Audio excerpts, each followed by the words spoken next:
देखो क्या लिखा है कि अगर इलेक्ट्रॉन विड्रॉइंग समूह उपस्थित हो तो फिनोल रिंग डीएक्टिवेट हो जाएगी, जो बेंजीन रिंग है सॉरी वो डीएक्टिवेट हो जाएगी, जिससे डीएक्टिवेशन को बोल दो इलेक्ट्रॉन डेंसिटी जो कमी हुई है उसे पूरा करने के लिए OH ग्रुप से लेगा।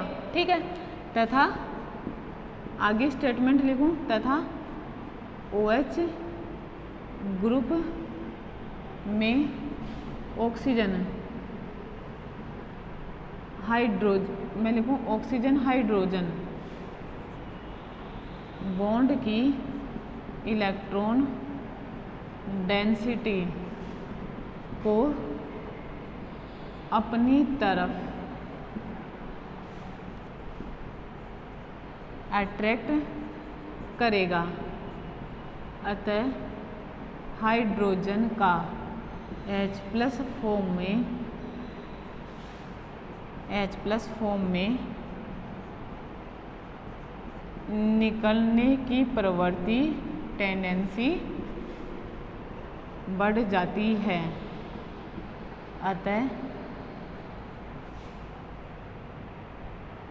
अतः फिनोल की एसिडिटी भी, या मैं लिखूं एसिडिक स्ट्रेंथ,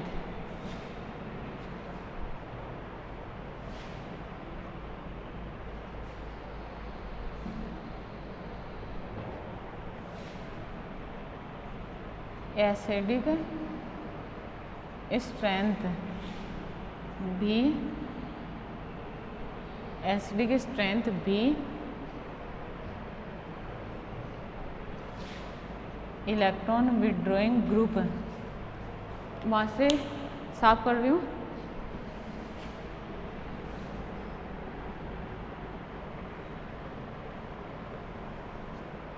एसिडिक स्ट्रेंथ भी इलेक्ट्रॉन विड्रॉइंग ग्रुप की उपस्थिति के कारण बढ़ जाती है। क्लियर क्या? और देखो दूसरे शब्दों में क्या लिख सकते हैं अपन, यदि रिंग में इलेक्ट्रॉन विड्रॉइंग ग्रुप उपस्थित हो तो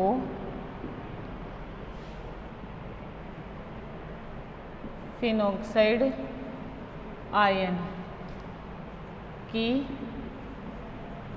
स्टेबिलिटी व रेजोनेटिंग स्ट्रक्चर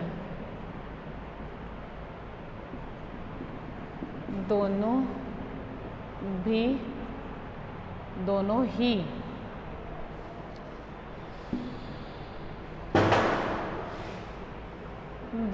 ही बढ़ जाती हैं, अतः फिनोल जिनमें electron withdrawing group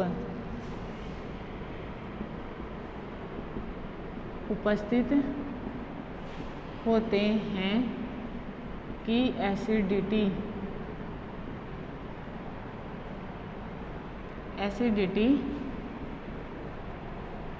normal phenol से अधिक होती हैं।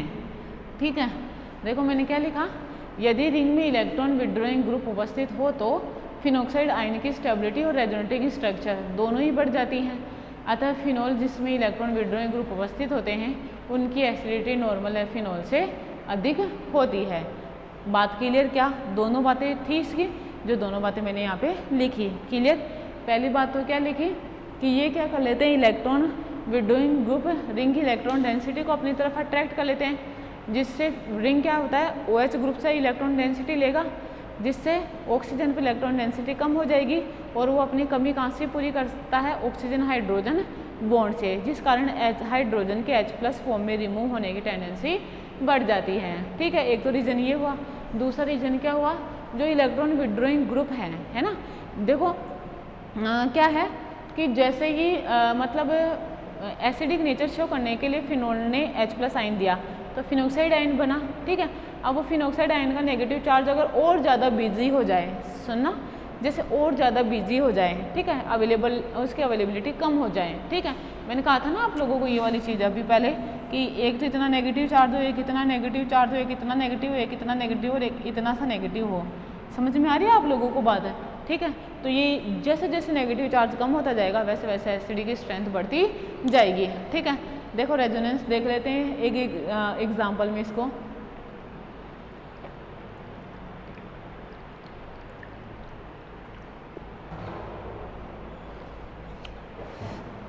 देखो जैसे मैंने लिखा नाइट्रोफिनोल, है ना,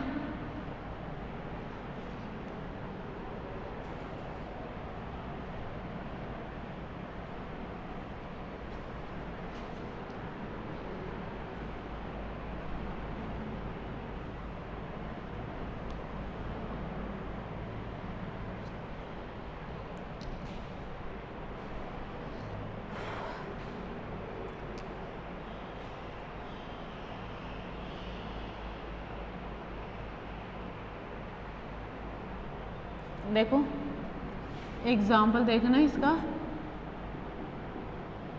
नाइट्रोफिनोल,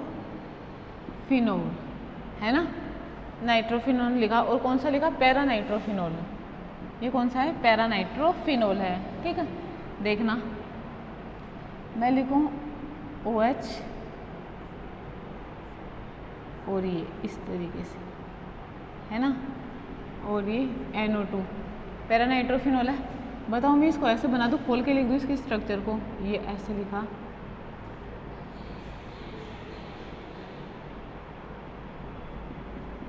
ये ऐसे और ये ऐसे, ऐसा स्ट्रक्चर होता है NO2 का।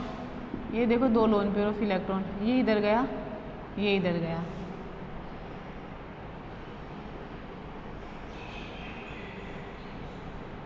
नेगेटिव चार्ज, और ये ऐसे डबल बॉन्ड, ये पॉजिटिव चार्ज और ये H, है ना, ये इस तरीके से, ये, ठीक है। अब देखो ये ऐसे जाए और ये ऐसे और ये ऐसे, समझ रहे हो आप लोग बात। ऑक्सीजन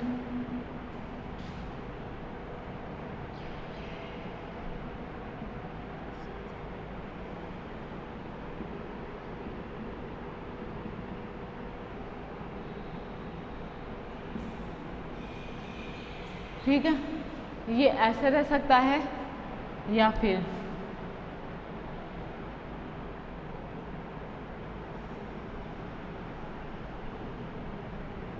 ये ऐसे भी रह सकता है ना। दोनों के दोनों ऑक्सीजन सेम प्रकार के होते हैं NO2 में, ठीक है। अब देखो ये इधर और ये इधर, तो यहाँ पे नेगेटिव चार्ज, ये इस तरीके से,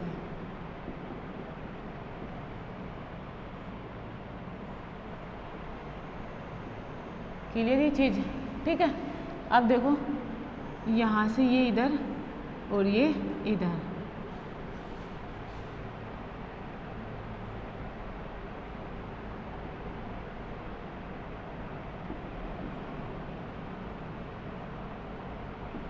तो मुझे एक बात बताओ, इसका मतलब ये हुआ कि ये इजीली हाइड्रोजन को H+ फॉर्म में डोनेट करके ये ऐसे रह सकता है ना, ये ऐसे रह सकता है ना, पैरा नाइट्रोफिनोक्साइड आयन बन सकता है, ठीक है। ये तो किस में रेजोनेटिंग स्ट्रक्चर हुई, resonating structure in para nitrophenol,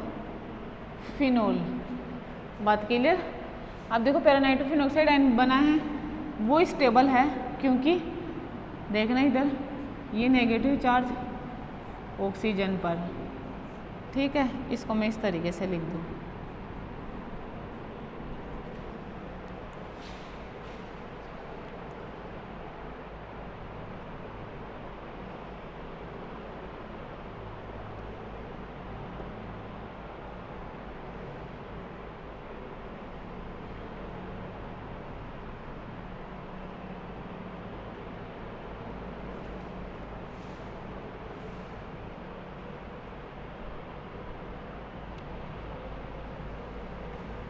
देखो इधर, ये ऐसे, ये ऐसे,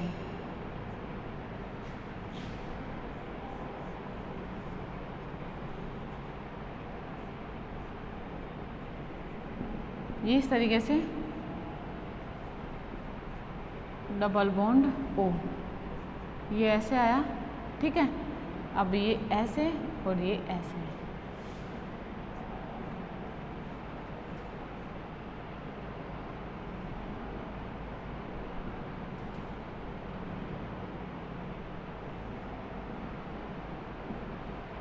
ठीक है। अब देखो ये वापस इस तरीके से और ये ऐसे,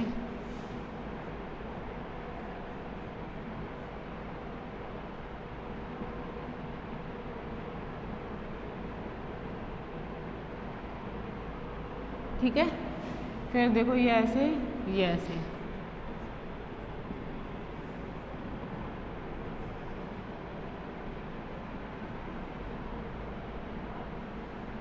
समझ में है क्या आप लोगों को बात? ये क्या है?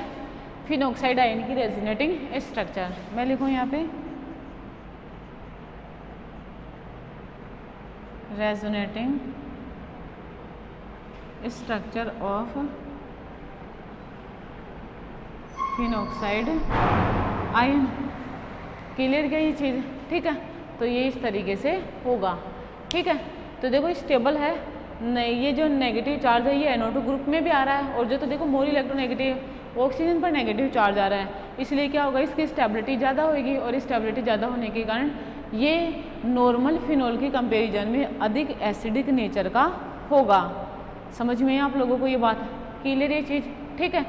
अब देखो ये तो बात हुई इलेक्ट्रॉन विड्रॉइंग ग्रुप की, है ना। इलेक्ट्रॉन विड्रॉइंग ग्रुप हो तो अपन ने सिर्फ अभी देखा है कि ये पैरा पोजीशन पर प्रेजेंट हो, तो क्या हो सकता है, ये मेटा पर भी हो सकता है, ठीक है। ये फिर क्या है, ऑर्थो पर भी हो सकता है। समझ रहे हो आप लोग मेरी बात है? अगर ऐसा हो तो अपन इनको किस तरीके से एक्सप्लेन करेंगे वो चीज़ देखो, मतलब ऐसे आ जाए ना कंपेरेटिव स्टडी या ऑर्डर आ जाए, इंक्रीजिंग ऑर्डर या decreasing order of acidic strength, ठीक है। तो जैसे एक से ज़्यादा कंपाउंड दे रखे हो इलेक्ट्रॉन विड्रॉइंग जिन पर ग्रुप जुड़े हुए हो फिनोलों में, तो अपन किस तरीके से करेंगे उसकी एसिडिक स्ट्रेंथ। देखो वो इधर, जैसे मैं ये लिख दूँ, है ना, मैंने लिखा ये OH, मैंने लिखा OH NO2, मैंने लिखा OH NO2, और मैंने लिखा OH NO2। बात समझ में है क्या? ठीक है, क्लियर। अब देखो पैरा की तो बात हो गई, मेटा की बात अपन करेंगे नहीं, ठीक है। क्यों नहीं करेंगे वो बताती हूँ। अब ऑर्थो को देख लेते हैं। देखो ये ऐसे, ठीक है, इस तरीके से रह सकता है ये। देखो बताओ ये क्या है, हाइड्रोजन बॉन्डिंग। और बताओ ये जो ड्राइविंग फोर्स है इसको तो अपन रोक ही नहीं सकते, हाइड्रोजन बॉन्ड बनने को थोड़ी रोक सकते हैं कि हम कहें कि ऑर्थो नाइट्रोफिनॉल में हाइड्रोजन बॉन्ड ना बने। ऐसा पॉसिबल हो सकता है क्या? पॉसिबल नहीं है। ये हाइड्रोजन बॉन्ड तो बनेगा, किसी भी कंडीशन में से रोका नहीं जा सकता।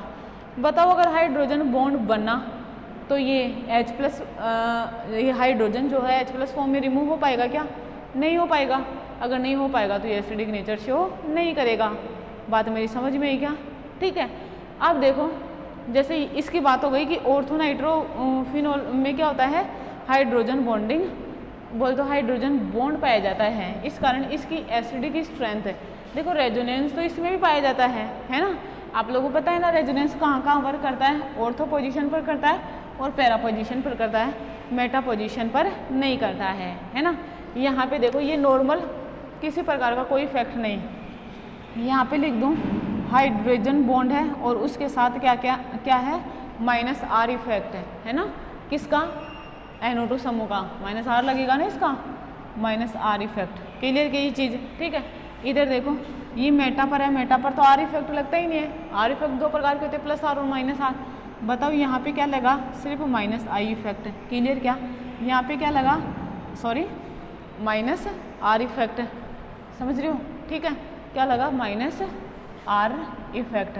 मुझे एक बार बताओ, यहाँ पर भी तो -I इफेक्ट है, -R भी है और -I भी है, यहाँ पर नहीं है और यहाँ पर भी है। क्लियर क्या ये चीज़, ठीक है।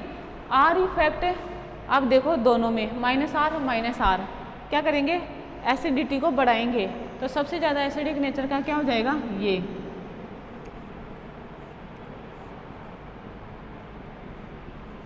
ठीक है। इसके बाद में कौन सा होएगा, ये तो होएगा नहीं। अब इन दोनों को देखेंगे क्योंकि इसमें तो कोई सा भी ग्रुप नहीं है। बताओ यहाँ पे क्या है, -R, यहाँ पे नहीं है, यहाँ पे -I एक दूसरे कैंसिल आउट करे, ठीक है। वैसे तो -I इसका ज़्यादा होता है क्योंकि I effect is a distance dependent factor, distance पे डिपेंड करता है। जैसे जैसे डिस्टेंस बढ़ जाती है I इफेक्ट कम होता जाता है, ठीक है। तो हाइड्रोजन बॉन्डिंग है तो सही, लेकिन R इफेक्ट तो डोमिनेंट है ना इसका। अपन पढ़ते हैं R is dominant over H और H is dominant over I। तो अपन R के अकॉर्डिंग इसको डिसाइड करेंगे। तो यहाँ पे लिखूँ फिर ऑर्थोनाइट्रोफिनोल।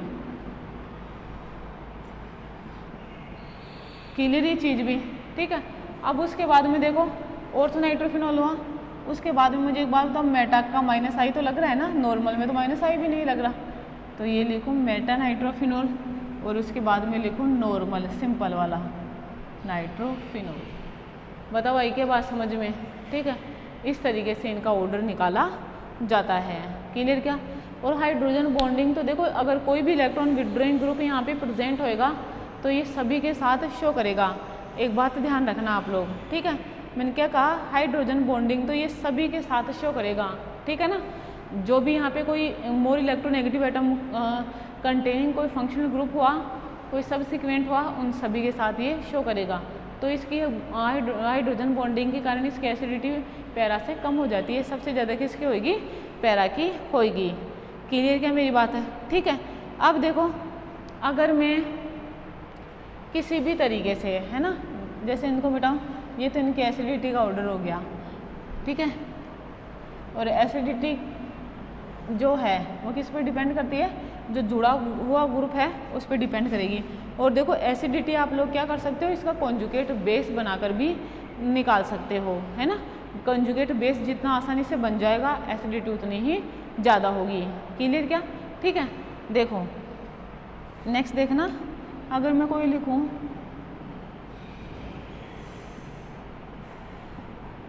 यहाँ पे लिखूँ NO2, यहाँ पे लिखूँ NO2 और यहाँ पे लिखूँ NO2, है ना। एक तो मैंने इस तरीके का लिख दिया, ठीक है। एक मैंने लिखा OH NO2 और ये लिखा NO2। क्लियर क्या, ठीक है। एक मैंने लिख दिया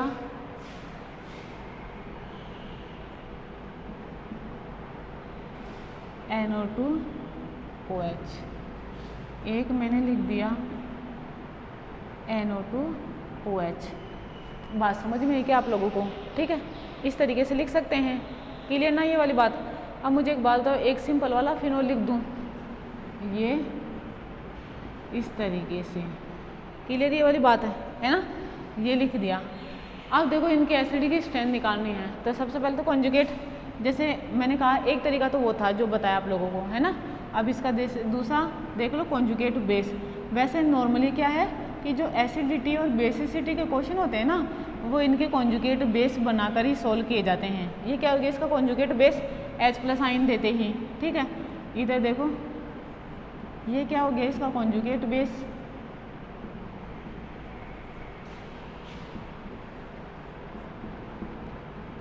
ये क्या हो गया इसका कॉन्जुगेट बेस,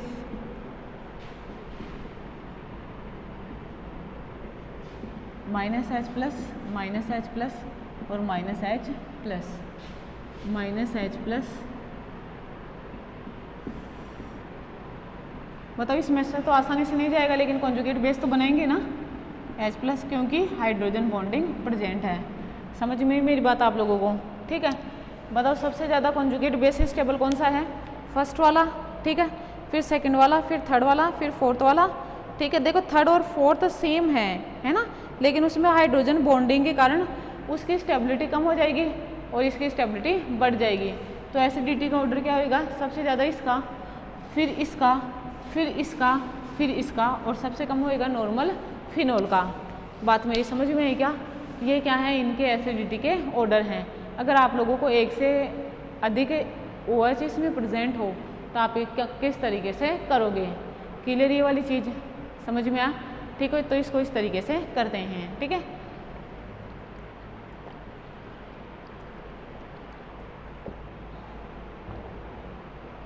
अब देखो मैंने क्या कहा, ये तो नाइट्रो ग्रुप की बात थी। अब नाइट्रो के अलावा कोई सा भी इलेक्ट्रॉन विड्रॉइंग ग्रुप हो, है ना, कोई सा भी जो क्या शो करता हो? माइनस R इफेक्ट शो करता हो, है ना, जो क्या शो करता हो? माइनस I इफेक्ट शो करता हो। वो सब के सब क्या करते हैं? उनकी प्रेजेंस फिनोल की एसिडिटी को बढ़ाती है। तो स्टेटमेंट हो गया ये एक, है ना।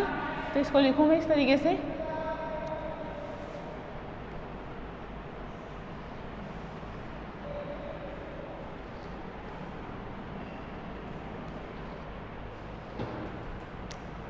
मैं लिखूँ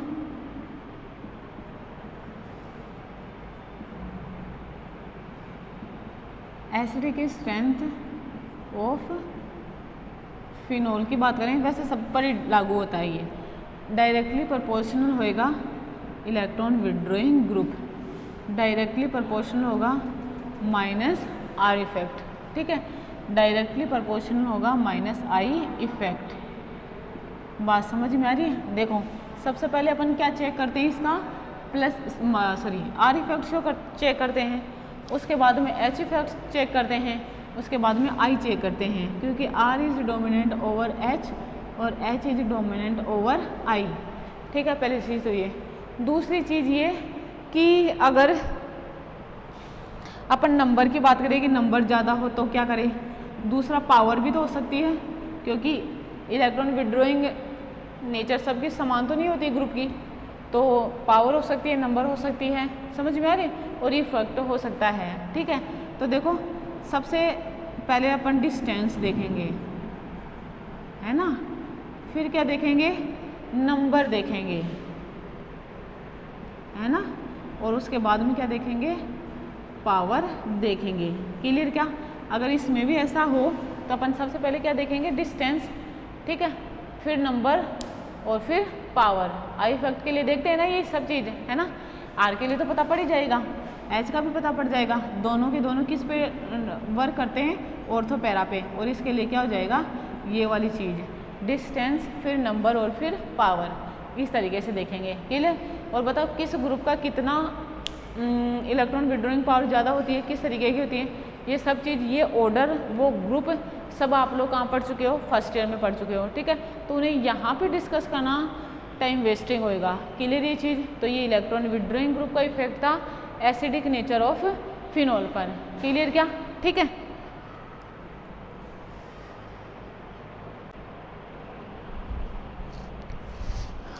गुड मॉर्निंग।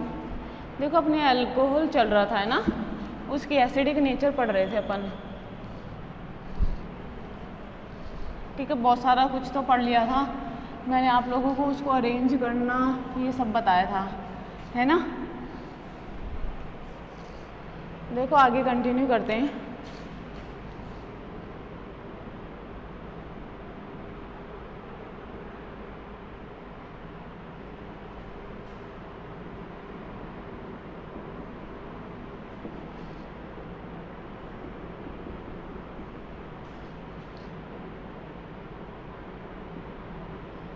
ऑर्गेनिक का पेपर चल रहा है ना अपना, यूनिट कौन सी है उसमें?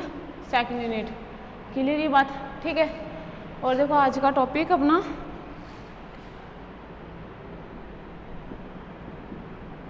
टॉपिक क्या चल रहा है?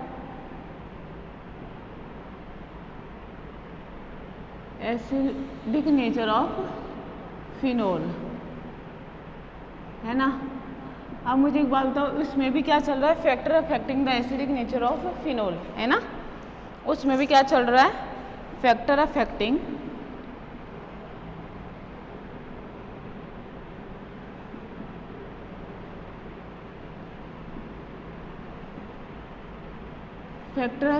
The acidic nature of phenol, है ना। इसको कौन कौन से फैक्टर अफेक्ट करते हैं, देखो एक तो है इलेक्ट्रॉन विड्रॉइंग ग्रुप, कल बताया था आप लोगों को, एक है इलेक्ट्रॉन रिलीजिंग ग्रुप, है ना। एक क्या है, इलेक्ट्रॉन विड्रॉइंग ग्रुप, और एक क्या था, इलेक्ट्रॉन रिलीजिंग ग्रुप, ठीक है। इनका मतलब क्या बताया था, इलेक्ट्रॉन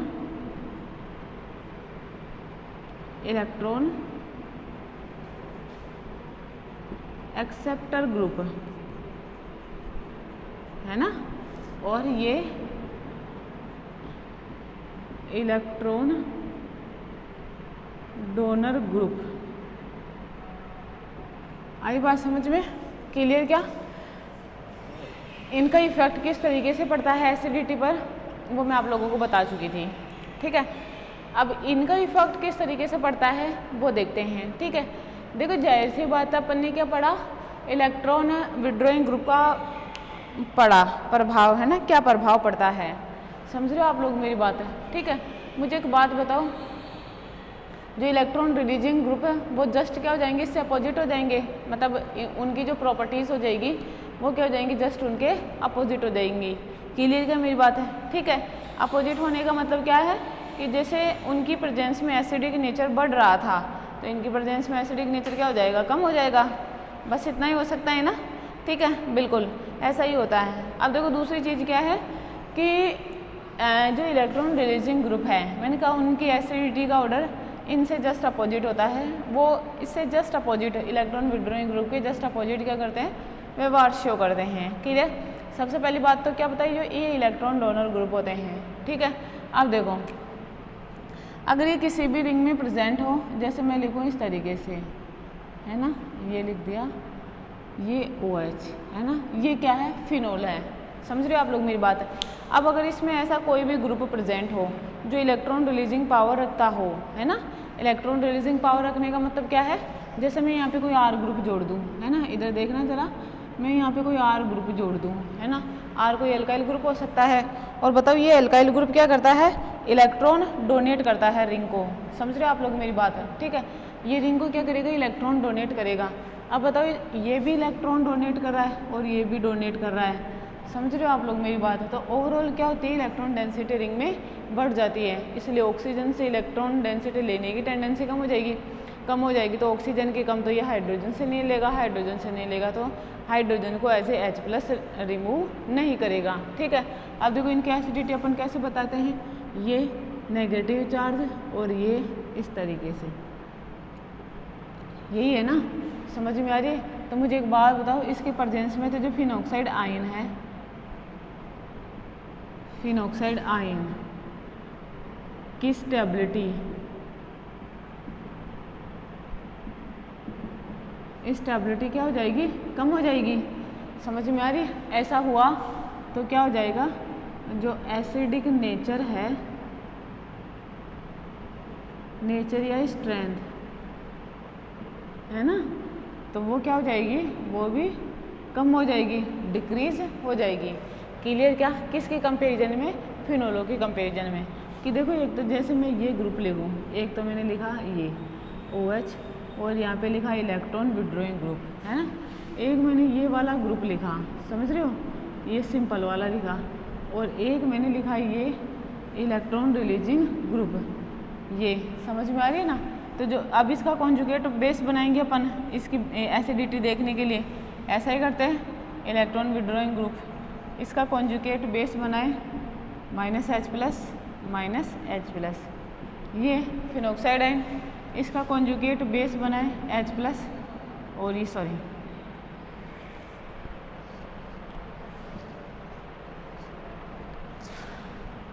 ये इस तरीके से इलेक्ट्रॉन रिलीजिंग ग्रुप। तो देखो इनकी एसिडिटी का ऑर्डर कैसे हो जाएगा, ये, क्योंकि ये सबसे ज़्यादा स्टेबल है ना, ये क्या है, मोर स्टेबल फिनॉक्साइड है। समझ रहे हो आप लोग मेरी बात है, ठीक है। ये लेस स्टेबल, ये लेस स्टेबल फिनॉक्साइड है, और ये तो अपना फिनॉक्साइड है ही। समझ रहे हो मेरी बात है। तो एसिडिटी का ऑर्डर क्या हो जाएगा, इनकी एसिडिक स्ट्रेंथ ये इस तरीके से होएगी। क्या लिख दूँ इसको, एसिडिक स्ट्रेंथ। बात समझ में क्या, क्लियर, ये इस तरीके से होता है, समझे। देखो अब अगर स्टेटमेंट लिखना हो तो अपन क्या लिखेंगे,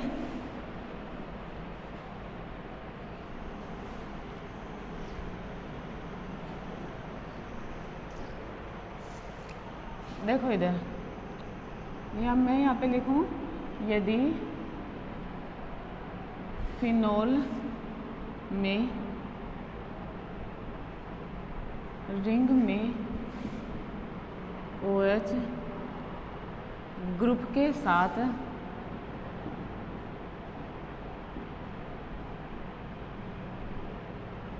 इलेक्ट्रॉन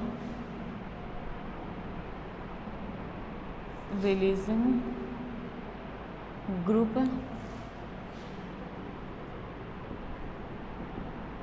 उपस्थित हो तो उनकी प्रेजेंस में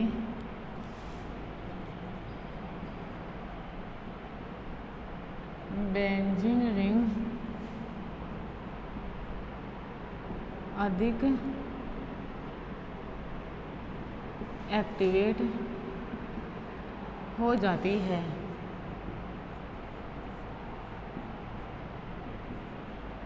जिससे रिंग की OH से इलेक्ट्रॉन पेयर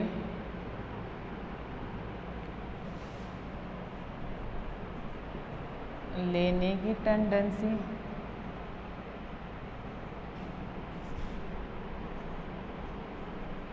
कम हो जाती है ना।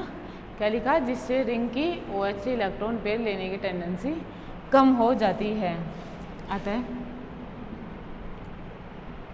ऑक्सीजन की OH bond pair of electrons को अपनी तरफ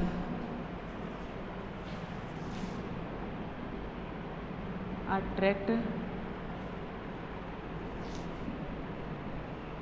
करने की टेंडेंसी भी कम हो जाती है। अतः हाइड्रोजन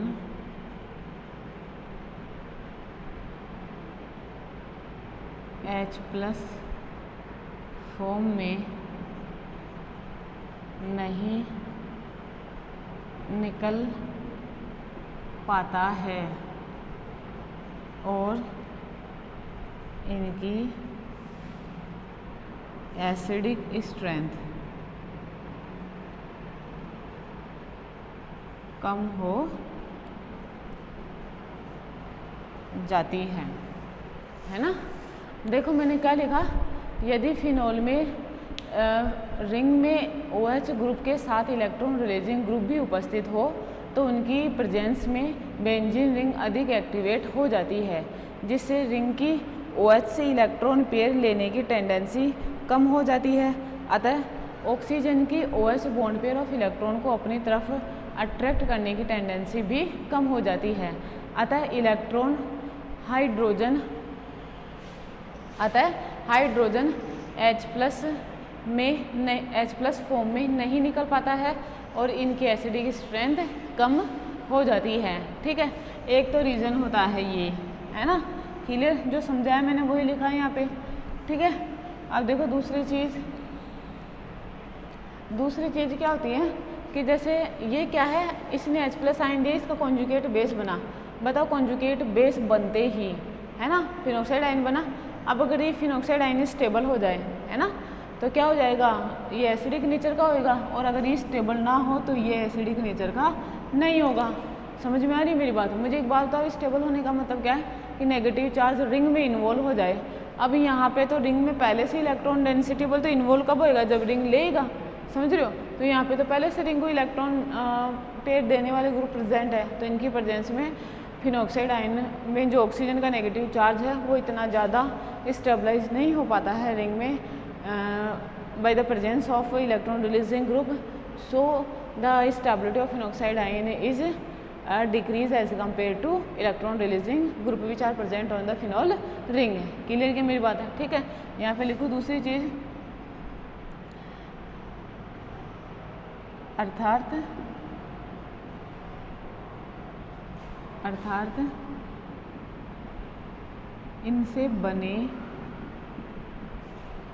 इनसे बने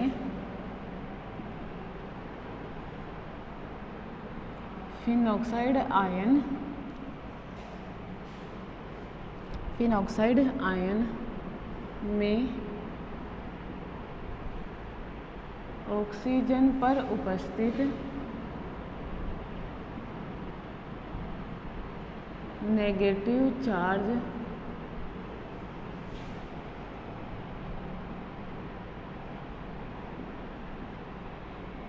इलेक्ट्रॉन रिलीजिंग ग्रुप की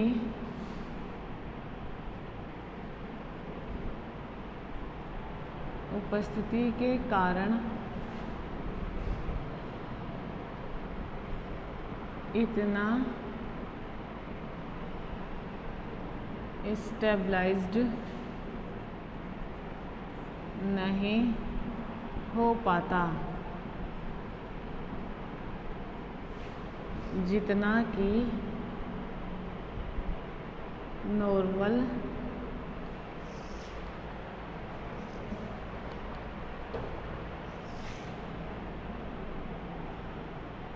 फिनॉल में होता है। ठीक है, इतना नहीं हो पाता है जितना कि नॉर्मल फिनॉल में होता है ना, क्योंकि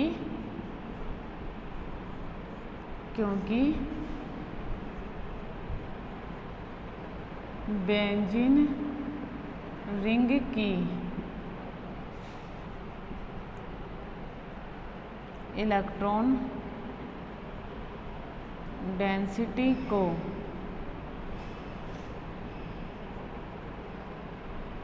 ऑक्सीजन एटम के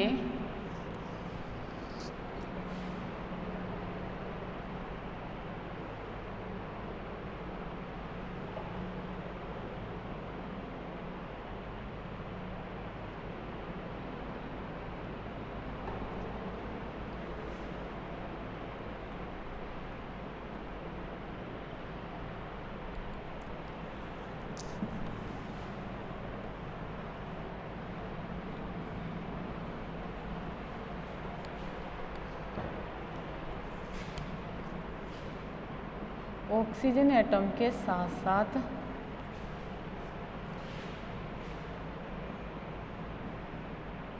इलेक्ट्रॉन रिलीजिंग ग्रुप भी बढ़ाते हैं। अतः रिंग की ऑक्सीजन आयन से इलेक्ट्रॉन पेयर लेने की टेंडेंसी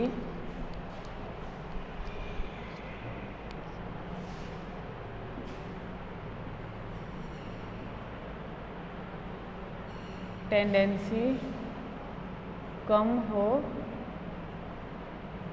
जाती है ना। इलेक्ट्रॉन पेयर लेने की टेंडेंसी क्या हो जाती है, कम हो जाती है। ठीक है, अतः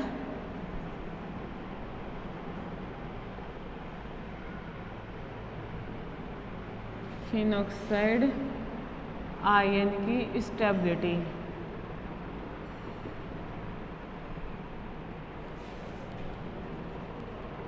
भी कम हो जाएगी और रेस्पेक्टिव फिनोल की एसिडिटी, या मैं लिखूं एसिडिक स्ट्रेंथ भी कम हो जाती है ना। ठीक है, देखो मैंने क्या लिखा, अर्थात इनसे बने फिनॉक्साइड आयन में ऑक्सीजन पर उपस्थित नेगेटिव चार्ज के इलेक्ट्रॉन रिलीजिंग ग्रुप की उपस्थिति के कारण इतना स्टेबलाइज नहीं हो पाता है जितना कि नॉर्मल फिनॉल में होता है, क्योंकि बेंजीन रिंग की इलेक्ट्रॉन डेंसिटी को ऑक्सीजन एटम के साथ साथ इलेक्ट्रॉन रिलीजिंग ग्रुप भी बढ़ाते हैं। अतः रिंग की ऑक्सीजन आयन से इलेक्ट्रॉन पेड़ लेने की टेंडेंसी कम हो जाती है। ठीक है, अतः फिनॉक्साइड आयन की स्टेबिलिटी भी कम हो जाएगी और रिएक्टिविटी और रेस्पेक्टिव फिनोल की एसिडिक स्ट्रेंथ भी कम हो जाती है। क्लियर गई ये वाली बात है। ठीक है, अब देखो एक तो मैं लिखूँ ऑर्थोक्रिसोल, मेटाक्रिसोल और पैराक्रिसोल, है ना। एग्जाम्पल देखते हैं अब इसके।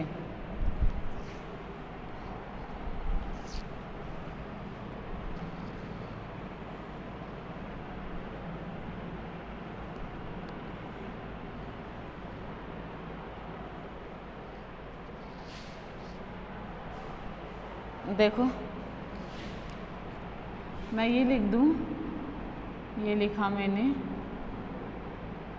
CH3OH, या इसको मैं ऐसे लिखती हूँ,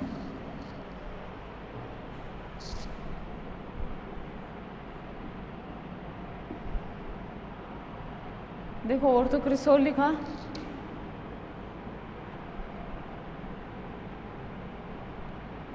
मेटाक्रिसोल लिखा,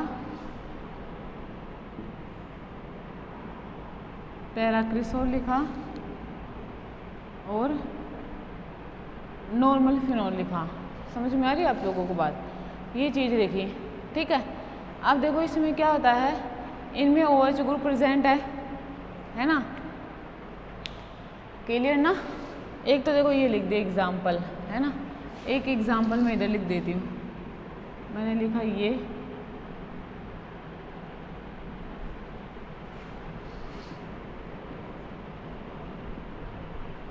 लिखा, है ना, मिथॉक्सी ग्रुप है ना ये, और फिर मैंने लिखा ये, फिर लिख दिया ये। ठीक है बात। देखो दो एग्जाम्पल लिखे हैं, पहला एग्जाम्पल ये और दूसरा एग्जाम्पल वो।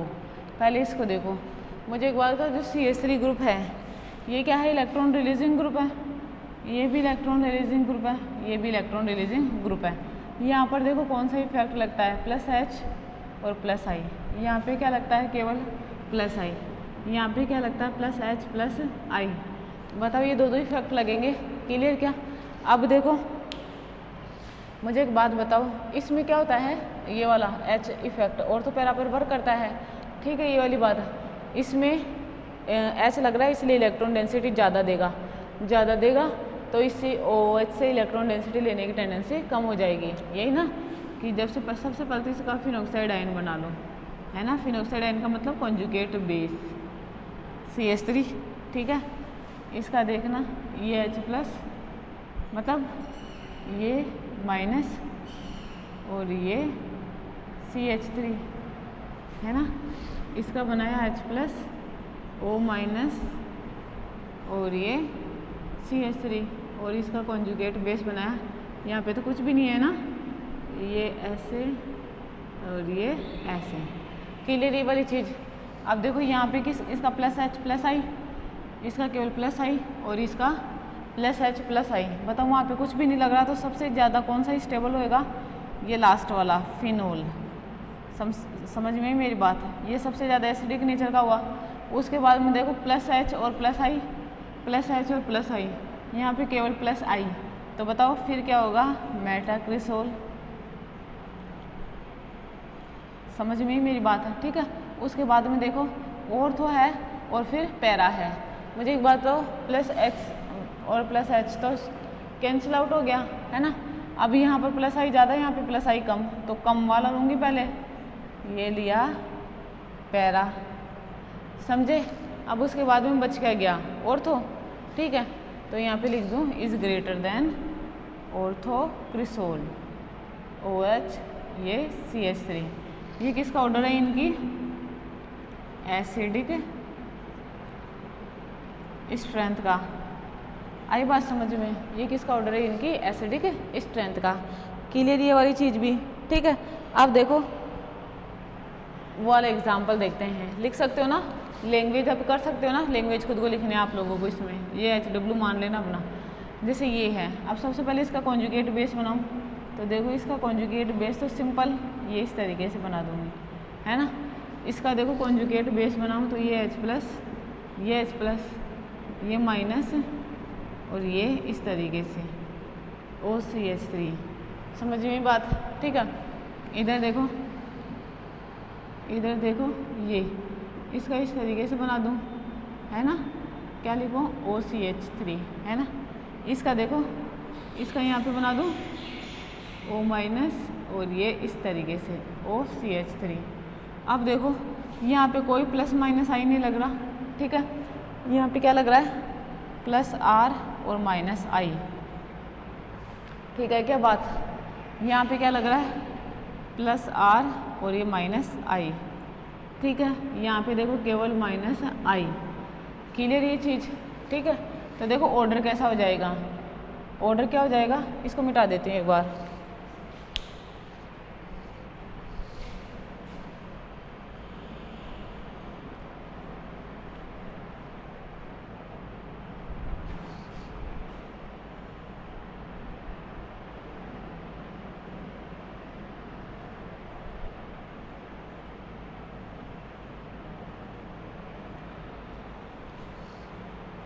देखो इधर सबसे ज़्यादा एसिडिटी किसकी होगी?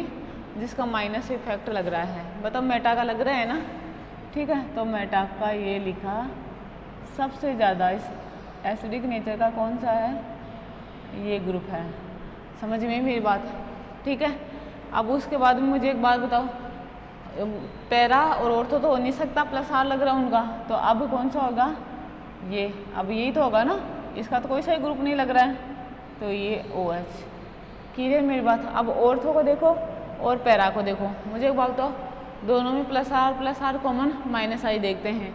बताओ ऑर्थो का माइनस I ज़्यादा है ना, तो इसको क्या लिखोगे अब? ऑर्थो, ठीक है। अब ये OH और CH3। अब उसके बाद में बच गया क्या? पैरा, तो ये OCH3 और ये OH, है ना। इसको क्या बोलते हैं? मेटा मिथोक्सी फिनोल, है ना। ये क्या है? फिनोल। ये क्या है? Ortho methoxy phenol. और ये क्या है? Para methoxy phenol. आई क्या बात समझ में? ठीक है। इस तरीके से करते हैं। बताओ रीज़न खुद लिख सकते हो क्या? इस पे 2 लोन पेयर ऑफ इलेक्ट्रॉन, इस पे कुछ भी नहीं, इस पे 2 लोन पेयर ऑफ इलेक्ट्रॉन और इसमें भी ऑक्सीजन पर 2 लोन पेयर ऑफ इलेक्ट्रॉन। बात क्लियर? इनको इस तरीके से करना था, ठीक है। अब अगर ये अलग अलग ग्रुप दिए हुए हो, है ना, अलग ग्रुप का मतलब क्या है कि जैसे मतलब इलेक्ट्रॉन रिलीजिंग ग्रुप, जैसे अभी तो मैंने मिथोक्सी लिखा है ना, हो सकता था ना इसके स्थान पर और कुछ भी दिया हुआ हो। समझ रहे हो आप लोग मेरी बात है? ठीक है। हो सकता था ना इसके स्थान पर कुछ भी दिया हुआ हो। तो नॉर्मली क्या है कि अपन क्या देखते हैं, इलेक्ट्रॉन रिलीजिंग जो ग्रुप हैं उनकी क्या देखते हैं? पावर देखते हैं, है ना।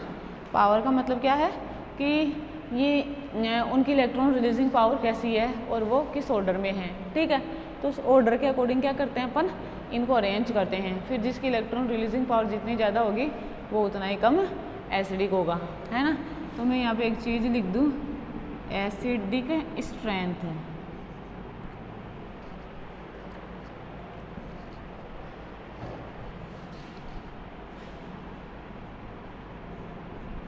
देखो इधर एसिडिक स्ट्रेंथ डायरेक्टली प्रोपोर्शनल होएगी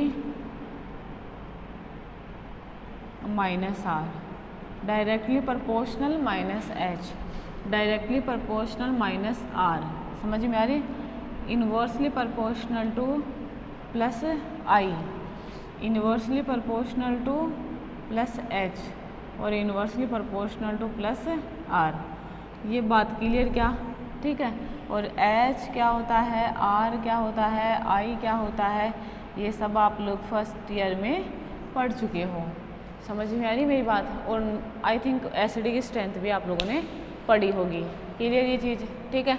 तो देखो इसके बाद में अब एसिडिक स्ट्रेंथ और उसके factor affecting the acidic strength of the phenol complete हो चुका है, क्लियर, ठीक है।